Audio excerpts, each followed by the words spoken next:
Liverpool just spent more money in a single transfer window than they had in the entire past decade. Looks like FSG have finally decided to open their wallets this summer. The 125 million euros paid for Florian Wirtz, the biggest transfer fee in the club's history. Not even during the Jurgen Klopp era did we witness spending like this. Trent Alexander-Arnold and Andy Robertson are making way for Jeremy Frimpong and Milos Kerkez. Liverpool are younger, faster. They're building a team for the next 5 years.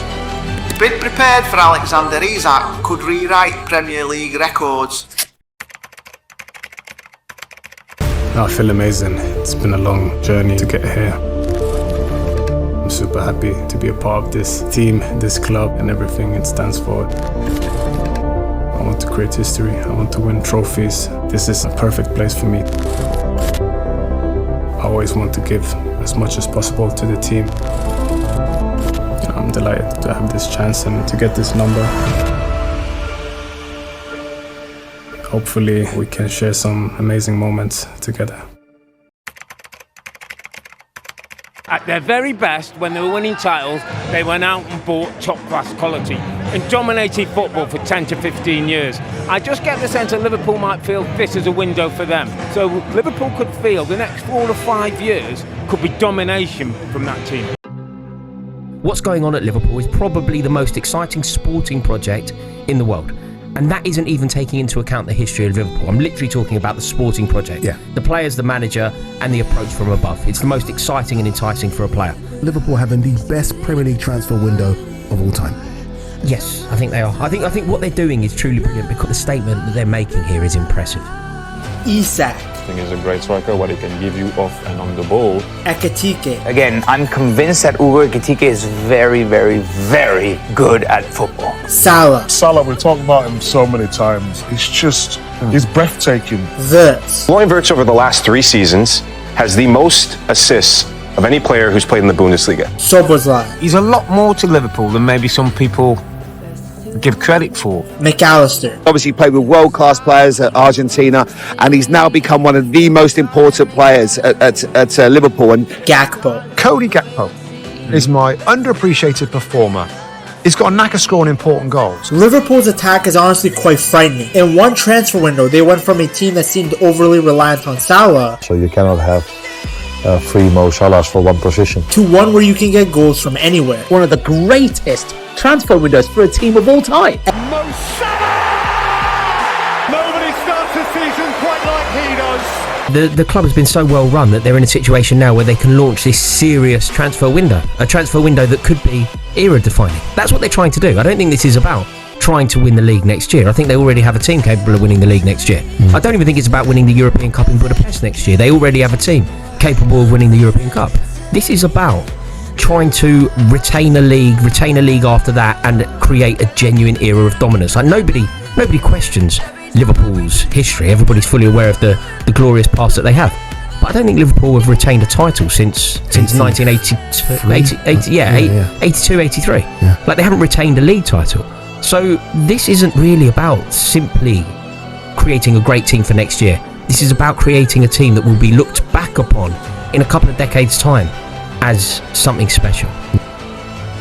They're the champions for a reason. They're trying to throw their weight around and show their might and flex their muscle as champions.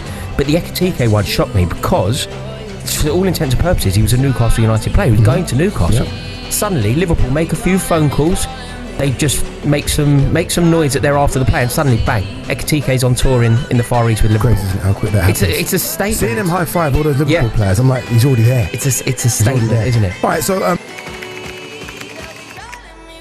Slot is a master tactician. We've seen him deploy how many formations in the same game. So he has a situation now where he can play Hugo Ekitike up front, potentially with Alexander Isak. Yeah. You know, Ekitike played up front in a 2, didn't he, with Frankfurt with Marmouche? Yeah. So he can certainly play in a 2. But equally, you've got a player who can play with or instead of Isak. You've got a player who can play with or instead of Mohamed Salah. You've got a player that can play with or instead of whoever ends up playing on the wide left. Yeah. So you have a situation where these players can be deployed in various different ways, depending on the opposition, depending on the scoreline, and depending on the context. Liverpool's ability to have gone and got a player that City were after Bayern Munich were after, and reportedly Real Madrid were after, and Liverpool have come out on top in that quickly as well. Yeah, exactly. Just that alone, they've fended off those big clubs there and said he's ours, and they spent the big money on him. In a transfer window, we always focus upon like who have you signed, who's the big name signing, and they've done that. They've brought in the marquee player. They've signed a Florian Wirtz. The best player to move this summer will be Florian Wirtz. So they've gone out and they splashed the cash and they paid the big bucks and they brought in the marquee talent. They've looked at Andy Robertson and they've realised that he needs help. They've also identified that Tsimikas is not good enough to play for Liverpool. So they've gone and they've signed a best player from the Premier League, who's Premier League proven in that position. So again, perfect transfer window. They've replaced Trent Alexander-Arnold and I believe potentially even elevated that position. But then you look at Frimpong, who's coming in. 19 goals and 19 assists over the last 2 seasons in Germany. So arguably they get a better goal scoring threat from the full-back position. With the signings that they've made, obviously the players have secured on new contracts. Are they prime favourites to make it back-to-back titles? I think not only that, I think they are probably the most clear favourites to win the league than we've seen in the last 10 years. The best got a lot better, didn't they? The best have got better again, and they've raised the bar. I agree with Joe. I think they're streets ahead. Miles ahead. Liverpool, the champions of the Premier League, begin their defence of their crown, won in such fine style last season. They'll be champions all season, but it's whether or not they can retain it. That's the big question. I don't think people realise how good Ekitike is. I think he could score 20 goals easy. I think in the end people are going to be shocked how talented this kid is. Moments. Here's Ekitike again, looking to provide one. He might be getting what he has! He got the break he wanted. He got the goal he wanted. Ugo Ekitike, a scorer at Wembley, now a scorer at Anfield. Here comes Gakpo, still Gakpo. It's just too good. It's a sparkling Liverpool goal on the opening night. And behind for Salah, and Salah can damn it in, and Petrovic intervene, and it came to Chiesa!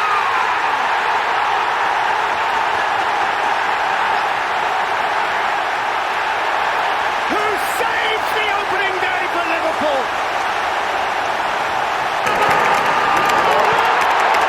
Nobody starts the season quite like he does, and he abruptly and emotionally recalls the man who scored the opening goal of last season for Liverpool.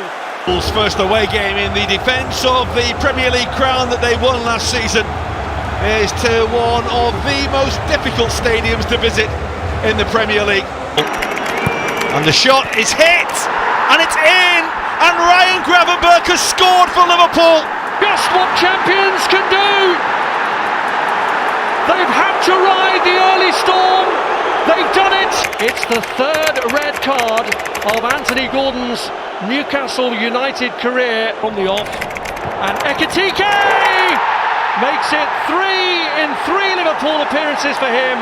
And to concede within 20 seconds of the restart for Newcastle United, it is another inevitable target. Dan Burn, is he going to break? It is!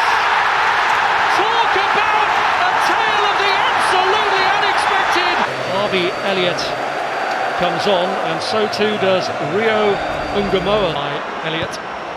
Salah plays it across the box, leaves it. Ungamoa! It's the stuff of teenage dreams! 3 days short of his 17th birthday, on his Premier League debut, he comes off the bench and scores what's surely the winner for the champions. 2 wins out of 2 for the champions, but they were mighty lucky in this one, and they had to rely on a 16-year-old substitute sent on by Arne Slot to win a game for them that seemed to have slipped away. Arsenal today come to Anfield not just for points but for proof that they can get the better of the reigning champions. Fiercest fixtures, a showdown between last season's top 2. Two giants, two juggernauts, two teams who carried the last title race deep into spring. Lower delivery this time. Madueke pushed away by Allison. Timber, was he holding on to back for reference as he was? Purposeful run up. I think he was going for that. I mean, he's missed it by miles, but Jones. Zubimendi challenges and fouls him. Free kick in a dangerous position for Liverpool. Salah, whose first goal in England came against Arsenal. SZOBOZLAI, who got 8 goals last season. Dominic SZOBOZLAI. That's an incredible free kick!